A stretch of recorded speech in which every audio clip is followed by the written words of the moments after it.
all of us as youth pastors are trying to do the best we can at being the best leaders we can possibly be, and learning and developing. And so, of course, for years and years and years, youth pastor conferences have been about going and listening to a great leader tell us how to be a better leader, 7 steps to this or 3 steps to that. And all of us love that. I love that. I'm a constant podcaster. But one of the things that I love is right now I can get all of that on not just my computer, but even my phone or my iPad. And I think that one of the windows of time we're living in right now is that if you want to be resourced as a youth pastor, it's really accessible wherever you're at.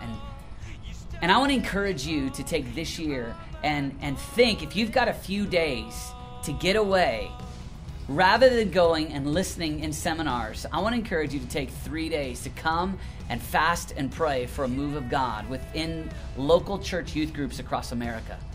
I believe right now we are clearly in a time where young people need the presence and the power of God, and we need it for ourselves. And of course, as we go to events, most of the time we go to events where they tell us keep going and don't give up, and sometimes we even need people that have been doing ministry for a long time to kind of validate us and say you're doing a good work. But better than even them saying you're doing a good work is when we feel validated by God. And the Desperation Youth Pastor Prayer Summit is about coming together for 3 days, knocking on the door of heaven, youth pastors holding each other's arms and crying out to God and saying we need God in our youth groups. We need God in our own lives.